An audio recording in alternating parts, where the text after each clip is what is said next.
Kaya nga, kaya nga nag-asawa ang iyong anak para makipag-isa sa kanyang napangasawa. Although na ang manugang ay dapat rumespeto din sa ina ng kanyang asawa dahil ito ay ina na rin niya. Pero ang mga magulang naman be worthy of respect ng mga anak. Proverbs 31:27 and 28. She watches over the affairs of her household and does not eat the bread of idleness. Her children arise and call her blessed. Her husband also, and he praises her.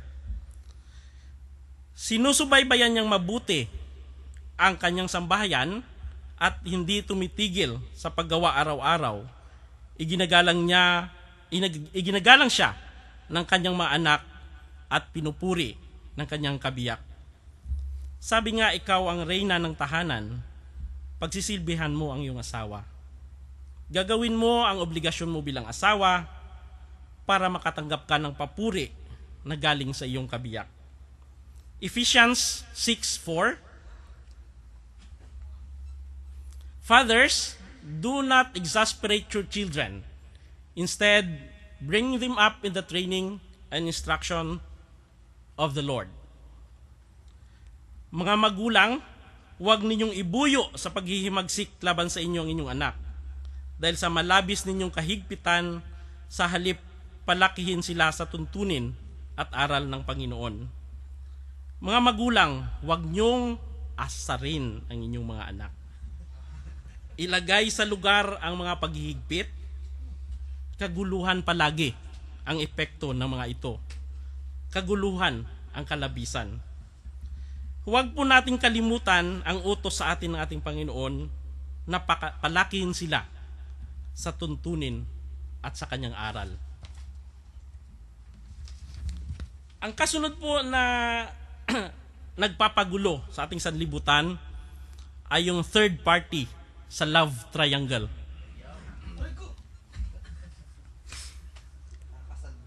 Pagsumikapan po natin na makipag-partner sa pwedeng makipag-partner sa atin. Hindi yung tipo ng pag nagustuhan mo, banat, sige lang, pasok. Wala ka sa lugar. Pero ang napakasakit na katotohanan, ang kulasisi pa, ang silos na silos sa asawa ng kanyang kinakasama.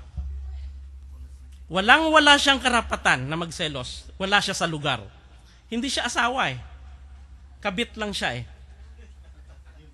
Nakikiambus ka lang, gusto mo pang kunin ang jackpot.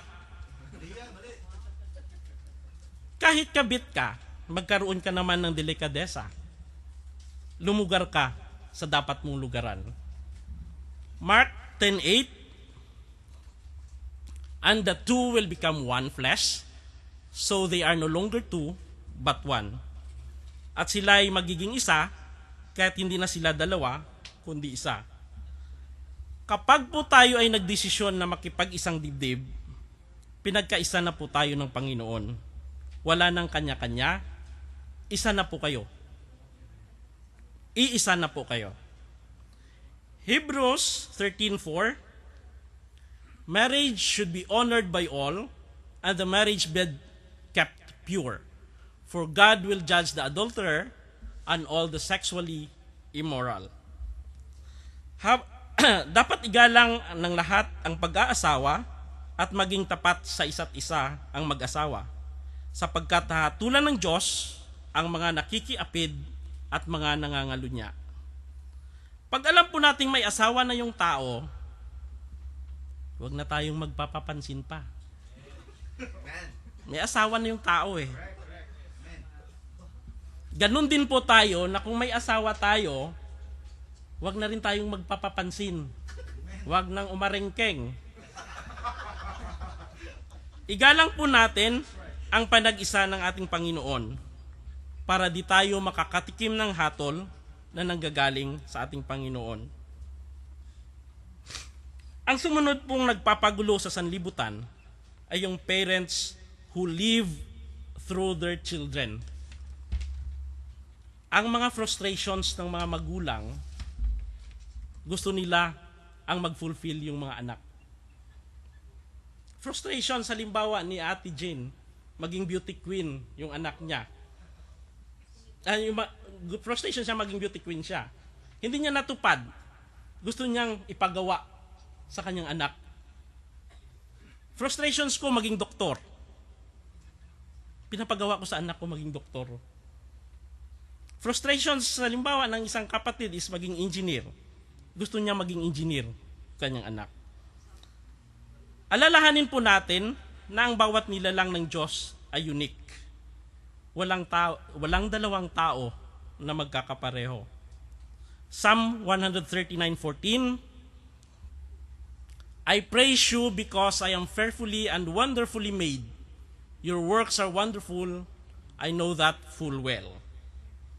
We are uniquely and wonderfully made by God. Ang sumunod pong nagpapagulo ng mundo ay yung mga people who live on others. Yung sumisip-sip ka sa mga bagay na di mo pinaghirapan. Yung umaasa ka sa ibang tao para mabuhay ka.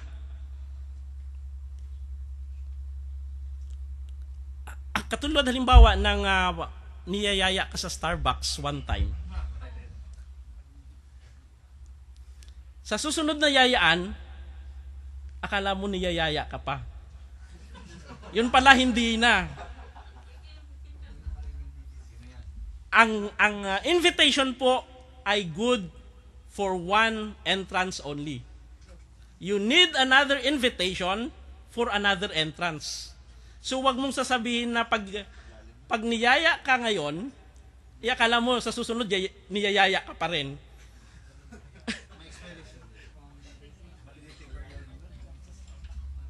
Second Thessalonians 3:10, for even when we were with you, we gave you this rule. If a man will not work, he shall not eat. Bawal po ang tamad. Logo ng Olongapo yan eh. Bawal ang tamad sa Olongapo.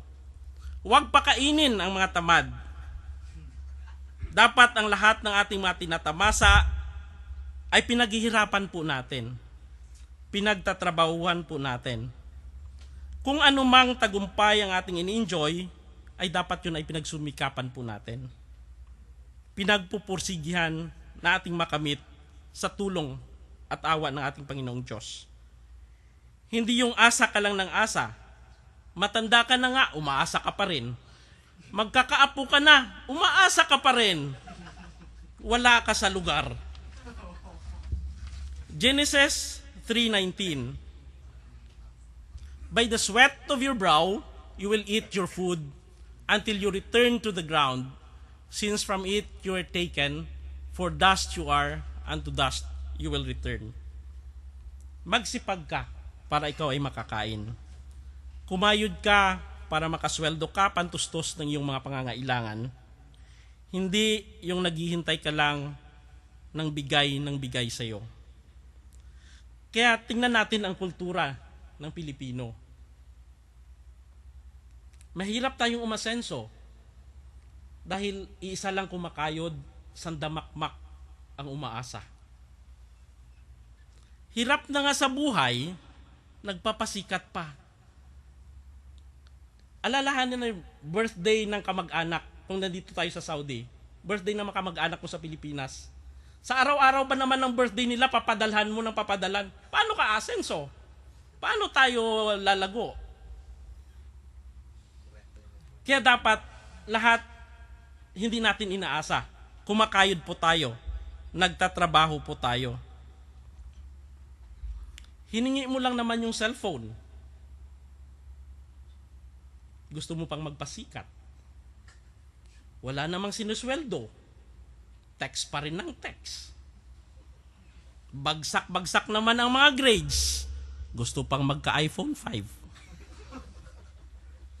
Kumayod ka para mabili mo ang gusto mo at makain mo ang gusto mong kainin. Exodus 20:17, you shall not covet your neighbor's house. You shall not covet your neighbor's wife, or his manservant, or maidservant, his ox or donkey, or anything that belongs to your neighbor. Huwag niyong pag-imbutan ang mga sambahayan ng iyong kapwa, ang kanyang asawa, mga alila, mga baka, asno o anumang pag-aari niya. Huwag na huwag kang mapag-imbot. Magsumikap ka rin para makamit mo yung mga nakamit ng iyong kapwa. Gumiginhawa ang buhay ng iba, huwag mo nang pasikipin. Pinaghihirapan nila ito, pinagsusumikapan nila ito. Makaka-afford na sana si kapatid ng isang maliit na swimming pool, pero dahil maraming gustong makiswimming, di na lang siya magpapagawa ng swimming pool. Kasi mas lalo mo pinasisikip ang kanyang buhay. Huwag na huwag ninyong pagnanasaan ang mga bagay na hindi po sa inyo.